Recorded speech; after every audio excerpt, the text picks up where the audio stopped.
In the hushed corridors of Washington's power centers and the gleaming studios of cable news, there exists a calculation few admit aloud. Timing is everything. You may know Kimberly Guilfoyle as the fiery Fox News host who leveraged her law and order bona fides to become one of the most recognizable faces on television. But beneath the headline-grabbing monikers and her splashy rise through conservative media lies a pattern so striking it begs a question. What drove her to end marriages as swiftly as she built her career? Tonight, we pull back the curtain on the pivotal moment that triggered each divorce and the whisper-quiet storm that followed. Picture this. It's early 2018, and Fox News executives are gathering in a sleek conference room in Midtown Manhattan. Glass walls, polished wood, the hum of air conditioning. Every detail designed to signal control. But beneath the surface, chaos brews. Reports have surfaced of a six-figure settlement and an ND for hush money paid to a junior staffer. For $1 million, to be exact, one of the largest sums the network had ever parted with. The boardroom pivoted around one name, Kimberly Guilfoyle. Her personal life had blindsided more than one husband, more than one network, and this time, it threatened to consume her entire career. What exactly went wrong? To understand that seismic moment, we have to rewind nearly 2 decades. In 2001, a dog-mauling case in San Francisco would make her a household name in legal circles. With cameras rolling, chemical bright lights trained on her courtroom confidence, Guilfoyle spearheaded a first-degree murder conviction against the owner of 2 vicious dogs. Suddenly, she wasn't just a prosecutor, she was a media commodity. Offers came in from court TV, her name appeared on show pitches, and she tasted the heady rush of life under the spotlight. But as doors opened in Manhattan and Los Angeles, another chapter closed back home. Her first marriage. Gavin Newsom wasn't just a local politician in 2001. He was the rising star of California's Democratic wing. Their whirlwind romance ended in a lavish December wedding at St. Ignatius Church, attended by 500 of the Bay Area's most influential figures. The press branded them the new Kennedys, a label that stuck through magazine spreads and gala appearances. Yet behind the smiles, cracks began to form.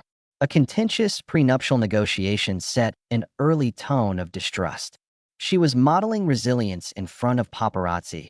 He was governing a city torn over same-sex marriage licenses. Her conservative turned clashing with his progressive platform. Within 2 short years, the union unraveled. Divorce papers were filed days after a defining event, her first national TV role on court TV. Would you walk away from a relationship when your public and private lives are pulling you in opposite directions? For Guilfoyle, the answer was clear. She divorced immediately, chasing a path that matched her ambition, not her vows that fast-forward to 2014. A new chapter, a new power couple. Kimberly and Donald Trump Jr. headlines lit up when the pair appeared courtside at a high-stakes basketball game, her laugh lighting up the stands. Yet whispers trailed their every move. Gossip columns tracing the arc of a romance that began in the eye of the conservative media storm. But soon, reports emerged of a second hush money settlement, this time far subtler, the quiet transfer of millions through packed coffers, keeping her name out of the spotlight. These whispers, though muted, carried an echo of that first settlement. Only months later, her second marriage crumbled after a private party in Palm Beach, where revelations of secret fundraisers and personal controversies bubbled to the surface. Once more, divorce papers came swift, filed within days of the affair becoming public knowledge. Pattern or coincidence? Guilfoyle seemed determined to sever ties at the very moment personal scandal intersected with public ambition. Now, 2018. The walls of Fox News had heard every rumor, every late-night phone call, every demand for discretion. But a settlement this large could not stay silent. Senior producers scrambled to adjust segments. Editors pulled back archived footage, and PR teams rehearsed damage control talking points. Guilfoyle herself maintained a steely calm, her public persona unflappable. Yet behind closed doors, that familiar itch to redraw boundaries must have returned. When the personal wound flares in public view, she moves on, fast. What we uncover here is more than a string of dramatic headlines. It's the anatomy of a decision-maker who responds to personal crisis the way she approaches every courtroom trial. Swiftly, decisively, without hesitation. Each divorce didn't just dissolve a marriage. It cleared the stage for the next act of her career. By ending unions the moment scandal struck, she ensured that scrutiny would chase the story, not the relationship. In the process, she traded the messy vulnerabilities of personal life for the unassailable armor of ambition. But this narrative raises deeper questions. Can any pattern, no matter how consistent, truly explain the choices of someone navigating ambition, loyalty, and scandal under the national spotlight? Or is Guilfoyle's story an extreme reflection of pressures faced by any public figure who must balance private loyalty with the unforgiving lens of public opinion?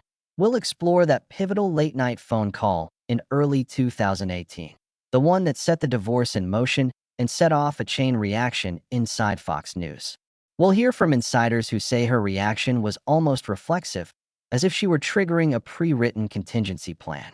And we'll trace how the details of that settlement, once buried under NDAs, have resurfaced to shape every subsequent twist in her life, right up to the present moment that I in just a few moments. You'll see how one phone call, one financial transfer, and one irrevocable decision to walk away laid the groundwork not just for the end of a marriage, but for a reinvention so complete, it still echoes through cable news and the corridors of power today.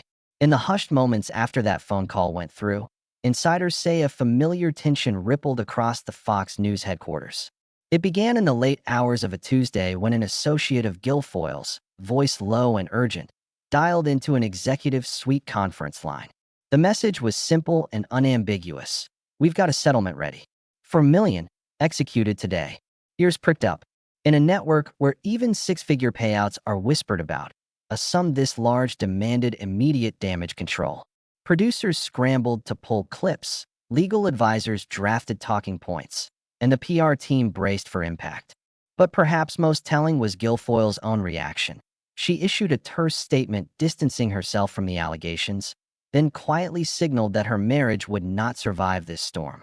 It wasn't the first time she'd used such a decisive maneuver. 2 decades earlier, when her wedding vows to Gavin Newsom clashed with the glare of media fascination, she stepped away without public rancor, divorcing days after her court TV debut.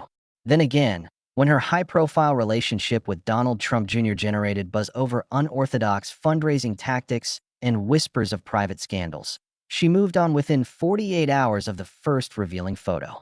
Now, facing claims of inappropriate conduct toward a junior colleague, claims she neither confirmed nor denied publicly, she chose the same path: dissolve the personal tie before the personal trouble could metastasize. In this worldview, a relationship is expendable collateral in the pursuit of unimpeded ambition. What's remarkable is how consistently this approach has worked for Guilfoyle. Each time she's severed a marriage at the first sign of scandal, she's rebounded almost immediately into a new venture or political alignment. After the Newsom split, Court TV became her springboard. Following the Trump Jr. breakup, she was swiftly adopted by top GOP fundraising circles, raising tens of millions through the Trump Victory Finance Committee. In the wake of the Fox settlement, her name popped up as a potential ambassador to Greece before the ink dried on her divorce decree. Where others might see personal cost, she sees strategic opportunity, an unencumbered slate from which to reboot a public identity. But the real genius lies in the timing. Guilfoyle never lets a scandal linger. The moment private upheaval enters the public domain, she converts it into a clean break. She files papers, announces the split, and then vanishes from headlines, only to reemerge under a new banner. It's a script she's rewritten over and over. Remove the personal variable, reset the narrative, and seize the angle that draws the eye. To her critics, it smacks of cold calculation. To her supporters, it reads as fierce self-preservation. Either way, it ensures she remains the protagonist in her own story, not a victim of circumstances. Consider the psychology at play. In today's 24/7 news cycle, scandals erupt and fade in hours.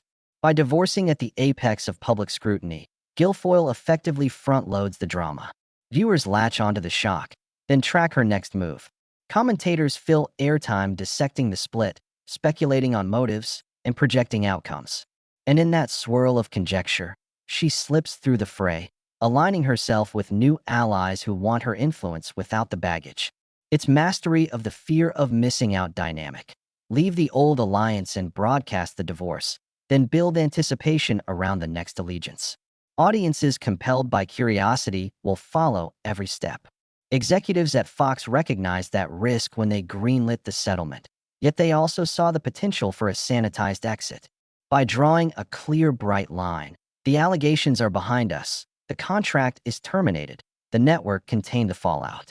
Guilfoyle, meanwhile, maneuvered her personal life in parallel. She filed for divorce just hours after the announcement. This synchronization of professional and personal exits is more than coincidence. It's a carefully calibrated public relations operation. Each divorce becomes the narrative punctuation mark that separates one chapter from the next. Of course, such rapid pivots carry hidden costs. Sources close to Guilfoyle acknowledge that dissolving intimate bonds in public view takes an emotional toll.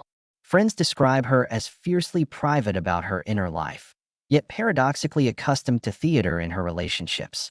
She builds alliances as zealously as she disassembles them. And while she emerges from each split with her professional momentum intact, or even accelerated, the question lingers. What is sacrificed when trust is second-guessed at the first hint of trouble? Underneath the poised exterior lies a reality few ever glimpse. A life in which personal loyalty must yield to the relentless pursuit of influence. Still, the pattern remains unbroken. As this segment wraps, we step back to ask, what drives someone to make divorce a reflex? Is it fear of reputational damage? A belief that personal ties are liabilities in high-stakes arenas? Or a deeper conviction that ambition requires an unencumbered slate? In Section 3, we'll explore Guilfoyle's formative years and the values instilled by her Puerto Rican mother and Irish immigrant father. Lessons in resilience that may have sown the seeds of her unyielding resolve. We'll uncover how early responsibility shaped a mindset where personal sacrifice became the price of success, and how those lessons echo in every divorce decree she signs. In the quiet streets of San Francisco, a young Kimberly Guilfoyle learned her first lesson in resilience long before litigation and television cameras ever came calling. Born on March 9, 1969, she grew up as the daughter of Mercedes, a Puerto Rican special education teacher, and Tony, an Irish immigrant who came to America at age 20.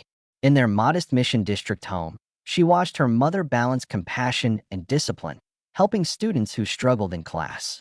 Her father, drafted into the U.S. Army and later building a real estate business, taught her the value of steady work and resourcefulness.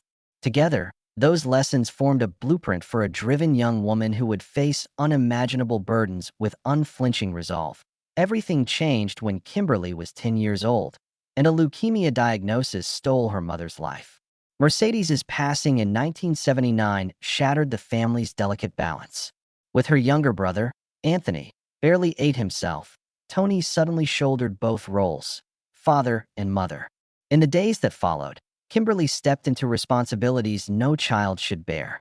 She cooked meals, managed household tasks, and learned to navigate grief and practicality at the same time. Neighbors became allies, helping with groceries and lending a shoulder to lean on. Yet the weight of that loss taught her something essential. In life, waiting for rescue is a luxury, and survival depends on self-reliance. Those early lessons seeped into every choice Kimberly made thereafter. In high school, she attended Mercy High, a Catholic all-girls institution where debate and leadership were not extracurricular perks but core pillars of the curriculum. Surrounded by pinnacles of discipline and faith, she honed her ability to argue without reservation and to uphold a moral compass that refused compromise. Outside, summers in Ireland immersed her in family commerce, selling food and crafts at a corner store in Ennis. There, amid rolling green fields and relatives' hushed counsels, she saw how enterprise could be both intimate and communal. It was her first true taste of entrepreneurship, a principle she would wield in boardrooms and broadcast studios decades later. Years later, at UC Davis, Kimberly relied on that culture of self-sufficiency to fund her own education. Late-night shifts as a lingerie and swimwear model for high-end brands like Macy's and bridal magazines provided not just income, but an unshakable confidence in her image and her capacity to set boundaries under pressure. Every shoot was a lesson in poise, and every contract a negotiation. Experiences she called survival school. Near graduation, she pivoted toward law, determined to combine her passion for justice with the strategic discipline she had cultivated since childhood. In that pivot, the seeds of her later courtroom tenacity were sown, setting the stage for a rapid ascent through the legal ranks. After earning her political science degree magna cum laude, Guilfoyle enrolled at USF School of Law, balancing internships, modeling stipends, and classroom debates. She interned with the San Francisco District Attorney's Office and dined on late-night briefs, absorbing lessons in prosecutorial scrutiny. Her academic journey even circled back to Ireland at Trinity College Dublin, where she studied international children's rights, expanding her worldview and sharpening her case-building across borders. In 1994, she passed the bar and positioned herself for greater visibility. When she joined the San Francisco DA's office, momentum met politics. Terrence Hallinan, the new DA, fired her in 1996 along with a dozen colleagues. Public outrage ensued, and though she was blacklisted, her dismissal confirmed a hard truth. Loyalty could be as brittle as any glass ornament. That fiery halfway between reverence for conviction and bite of a courtroom cross-examination was honed in the fires of necessity. Sibling caretaking replaced childhood, pitting duty against desire, and instilled a belief that personal ties were privileges that could be relinquished without hesitation when the stakes rose. As she made her comeback in Los Angeles, prosecuting arson and homicide cases with clinical precision, that same logic propelled her. Relationships were parameters, not anchors. When scandal threatened to infect her trajectory, she executed the most radical divorce in her arsenal, a swift legal severance, divorcing the moment headlines broke. The lesson of Mercedes's bedside comfort and Tony's relentless hustle echoed in every decree, and she never looked back again. In the hushed moments after that phone call went through, insiders say a familiar tension rippled across the Fox News headquarters. It began in the late hours of a Tuesday when an associate of Guilfoyle's, voice low and urgent, dialed into an executive suite conference line. The message was simple and unambiguous. "We've got a settlement ready. For a million, executed today." Ears pricked up. In a network where even six-figure payouts are whispered about, a sum this large demanded immediate damage control. Producers scrambled to pull clips, legal advisors drafted talking points, and the PR team braced for impact. But perhaps most telling was Guilfoyle's own reaction. She issued a terse statement distancing herself from the allegations, then quietly signaled that her marriage would not survive this storm. It wasn't the first time she'd used such a decisive maneuver. 2 decades earlier, when her wedding vows to Gavin Newsom clashed with the glare of media fascination, she stepped away without public rancor, divorcing days after her court TV debut. Then again, when her high-profile relationship with Donald Trump Jr. generated buzz over unorthodox fundraising tactics and whispers of private scandals, she moved on within 48 hours of the first revealing photo. Now, facing claims of inappropriate conduct toward a junior colleague, claims she neither confirmed nor denied publicly, she chose the same path: dissolve the personal tie before the personal trouble could metastasize. In this worldview, a relationship is expendable collateral in the pursuit of unimpeded ambition. But what's remarkable is how consistently this approach has worked for Guilfoyle. Each time she's severed a marriage at the first sign of scandal, she's rebounded almost immediately into a new venture or political alignment. After the Newsom split, Court TV became her springboard. Following the Trump Jr. breakup, she was swiftly adopted by top GOP fundraising circles, raising tens of millions through the Trump Victory Finance Committee. In the wake of the Fox settlement, her name popped up as a potential ambassador to Greece before the ink dried on her divorce decree. Where others might see personal cost, she sees strategic opportunity, an unencumbered slate from which to reboot a public identity. But the real genius lies in the timing. Guilfoyle never lets a scandal linger. The moment private upheaval enters the public domain, she converts it into a clean break. She files papers, announces the split, and then vanishes from headlines, only to reemerge under a new banner. It's a script she's rewritten over and over. Remove the personal variable, reset the narrative, and seize the angle that draws the eye. To her critics, it smacks of cold calculation. To her supporters, it reads as fierce self-preservation. Either way, it ensures she remains the protagonist in her own story, not a victim of circumstances. Braced by that same instinct, Guilfoyle's first high-profile marriage began unraveling the moment she accepted her court TV offer. In mid-2003, after securing a landmark conviction in the Diane Whipple dog-mauling case, she met with network executives in New York and inked a deal to host her own legal commentary show. 2 days after the announcement hit the wires, divorce papers bearing her signature landed in the San Francisco courthouse. It was swift, surgical, and it signaled a new standard for handling personal upheaval. That split echoed back to a wedding day 2 years earlier, when designing every detail felt like charting destiny more than planning a union. On December 8, 2001, hundreds of San Francisco's elite gathered beneath vaulted ceilings at St. Ignatius Catholic Church for what the Chronicle called the social event of the year. Kimberly, radiant in white silk, walked down the aisle toward Gavin Newsom, then a 34-year-old county supervisor whose political star was ascending as swiftly as her legal career.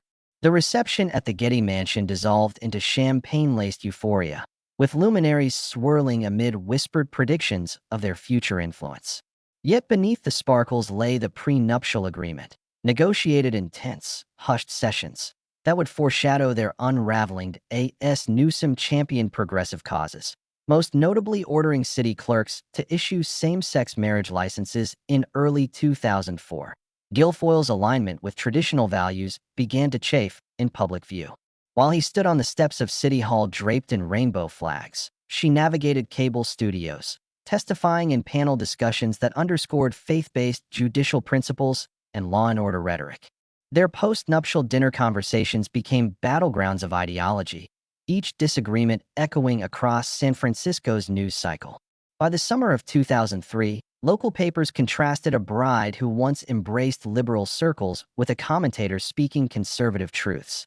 The optics were inescapable: two rising figures whose public identities no longer matched private commitments, prompting an exit time to perfection. This first divorce, executed with surgical precision, set the template for how Guilfoyle would handle subsequent relationships. Instead of allowing private turmoil to smolder, she detonated it at the flashpoint: public exposure. The psychology is clear: control the narrative by declaring separation before scandal can spread. It's akin to a legal motion filed before opposing counsel loads their brief, a preemptive strike that leaves little room for rebuttal. And while the split with Newsom took months to finalize, the moment she filed for separation was an event unto itself, eclipsing discussions about property and custody. Commentators dissected the speed of her decision, marveling that a marriage once hailed as a political alliance could dissolve in the space of a single news cycle. But the story didn't end with that high-profile divorce. In fact, it was only the opening act. In the next chapter of her life, Guilfoyle would reapply the same formula: sever the personal tie the instant she sensed it compromising her public persona. Whether it was a whisper of hush money or a leaked photograph of an extramarital indiscretion, the trigger remained consistent: a moment of exposure, followed immediately by a public statement and legal separation. Next, we'll explore that second union, woven through fundraising galas and political rallies, and dissect the exact catalyst that prompted Guilfoyle's next swift divorce. Stay tuned for Section 5, where we peel back the layers of ambition, loyalty, and strategy that defined her second marriage's abrupt and shocking demise. In the spring of 2018, Kimberly Guilfoyle's second high-profile marriage reached its dazzling climax on a sun-drenched court in Palm Beach, where Trump Jr. dribbled down the hardwood between campaign stops, and she smiled for cameras as his ever-present partner. It seemed at first like a merger of equals. Her legal gravitas and media savvy matched his pedigree as the scion of a New York real estate dynasty turned political kingmaker. At cocktail galas and donor dinners, she was introduced not as a footnote, but as the force behind the fundraising, her name cheered by financiers eager to back the Trump agenda. Social reels caught her laughter in the VIP section, her arm linked with his as they wove through throngs of GOP loyalists. For months, the storyline held: two power players in sync, each amplifying the other's influence. Yet beneath that veneer of unity, a familiar tension was brewing, one that would trigger the swift, surgical divorce identical to her prior separations. By mid-2018, internal campaign memos began to circle. Trusted aides noted that Guilfoyle's role on the Trump Victory Finance Committee had morphed into more than organizational oversight. She instituted an aggressive bundler recruitment strategy, launching midnight calls to prospective donors and demanding loyalty pledges. Bundlers who missed their quarterly targets found their social media shoutouts scrubbed from the campaign's channels. Some of the veteran fundraisers whispered that her tactics bordered on coercion, while others applauded the results as exactly what the campaign needed. Meanwhile, Trump Jr. was racing from state to state, touting fundraising tallies that quintupled previous records. The couple presented a united front, but in private, staffers said, conversations grew clipped, arguments erupted over resource allocations, and the pressure of high-stakes politics frayed even the most steadfast alliances. Then came the first public crack. A photograph leaked of Guilfoyle at a closed-door dinner with a handful of ultra-wealthy donors. In the snapshot, she leaned forward, whispering into one man's ear as he tightened his tie. The look in her eyes was one of calculated persuasion rather than casual charm. The image went viral among political insiders, sparking headlines about Guilfoyle's tight circle and accusations that she used intimate gatherings as quid pro quo for multi-million-dollar contributions. Rapid-fire posts on conservative forums speculated about the ethics of her approach, while opposition researchers pounced on the rumor of an offshore account tied to those same fundraisers. Although no formal inquiry was launched, the damage was done. Viewers and donors alike began to question whether her brand of fierce loyalty and the money it commanded came at too steep a cost. Within 48 hours of the leak, rumors circulated that Guilfoyle had quietly summoned her legal team. At dawn on a Tuesday, divorce papers appeared at the local courthouse in Palm Beach, citing irreconcilable differences and an irreparable breach of trust. News of the filing landed on front-page political sites before most campaign staffers had their morning coffee. True to form, no public acrimony followed, no blistering press releases or personal jabs. Instead, Guilfoyle issued a succinct statement thanking Trump Jr. for his unwavering support and affirming her commitment to the broader mission of conservative leadership. Social media feeds buzzed with speculation. Was this another preemptive strike to shield her reputation? Or had the personal trust she'd cultivated finally given way to the unrelenting demands of public life? The divorce was finalized within 3 weeks, a record speed for a union that had once been feted as a GOP milestone. Observers noted that by filing papers immediately after the photo leak, Guilfoyle successfully controlled the narrative. Talk of potential donor fallout was eclipsed by headlines of the separation itself. Pundits dissected her motives with the same fervor they once reserved for policy debates. Some branded her action as cold political calculus, while others framed it as imperative self-preservation amid an unforgiving spotlight. But regardless of perspective, the outcome was the same. She emerged from the process unbowed, her public brand intact, and her access to power circles undiminished. What emerges from this second divorce is a chilling echo of the first, a personal bond cast aside at the precise moment scandal threatened to overshadow ambition. Guilfoyle treated the marriage not as a lifelong covenant, but as a provisional alliance, one that could be dissolved in the same transaction-driven manner she orchestrated major settlements. The instant she sensed reputational risk, she severed the tie, redirecting attention to the mission. And just as before, she reappeared within days, recalibrating her identity and aligning with new projects, this time rumored to involve international media ventures and political consulting contracts in Europe. Her second swift divorce deepened the pattern. When personal upheaval collides with public aspiration, she files first and asks questions later. We'll examine how this strategic detachment played out after her departure from Fox News, where a third major scandal mirrored the triggers of her prior separations. We'll uncover how Guilfoyle transformed that setback into a springboard for diplomatic whispers, probing the question, can divorce be wielded not just as a response to scandal, but as a perpetual tool for reinvention? In August 2024, a series of candid photos from a sunny Palm Beach brunch surfaced online, depicting Donald Trump Jr. entwined with socialite Bettina Anderson, her hand resting on his thigh as they shared laughter over mimosas. The images spread like wildfire across social feeds and political news sites, instantly eclipsing every other headline. For Kimberly Guilfoyle, the affair images were a brutal reminder of the same dynamic that had felled her previous marriages: a leak, a breach of trust, and an all-out scramble to reclaim the narrative. Almost as soon as the first photo appeared, she recognized the pattern. And once again, she prepared to divorce her public partner at the precise moment scandal threatened to define them both. Within 24 hours of the Anderson photos going viral, insiders say Guilfoyle convened a private video call with her legal team and closest advisors. The decision was made to issue a short, composed statement acknowledging her disappointment but emphasizing her commitment to moving forward with integrity and purpose. There was no lengthy back and forth in the press, no emotional appeals or impassioned rebuttals. Instead, she announced a mutual separation, framing it as an inevitability in light of personal differences exposed in public view. By the next morning, tweets of the split accompanied analysis of the brunch photos, ensuring that the story of a broken engagement would drown out any lingering questions about infidelity or fundraising ethics. This third public dissolution didn't involve signed divorce papers, but it mirrored every element of her trademark rapid response strategy. A scandal erupts, she files or declares separation, and the spotlight shifts from allegations to the separation itself. Just as she had formerly leveraged legal filings to reset media cycles, here she engaged a coordinated PR release to supersede the affair coverage. Journalists dissected her statement rather than debating whether the photos proved wrongdoing. Political opponents fumed that she was escaping accountability. Supporters praised her composure. But regardless of faction, Guilfoyle's method proved once again impervious.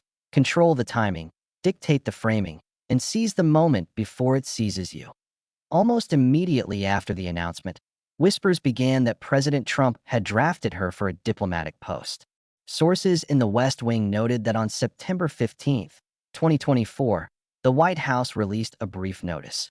Kimberly Guilfoyle has been nominated for Ambassador Extraordinary and Plenipotentiary to Greece. Within hours, pundits connected the dots, sever ties, secure a prestigious appointment, and relocate the saga to international soil. What to some seemed like a graceful exit strategy was, in Guilfoyle's hands, the next act in an ongoing reinvention. By divorcing her romantic partnership and stepping into a formal diplomatic role, she transformed personal upheaval into a resume-boosting credential. Viewed through the lens of her career, divorce becomes not simply the end of a relationship, but a strategic tool of metamorphosis. Each time a scandal flared, Guilfoyle used separation to punctuate one chapter and herald the next. She divorces when trust fractures under public scrutiny, then reemerges with an elevated title or fresh platform: prosecutor, media host, GOP fundraiser, ambassador-in-waiting. Rather than allowing personal setbacks to stagnate her trajectory, she mobilizes them, on her own timetable, to unlock the very next door. It is the ultimate expression of ambitious self-preservation. Personal ties are provisional, and every breach becomes an opportunity to recalibrate one's public identity. Behind this disciplined detachment lies a paradox.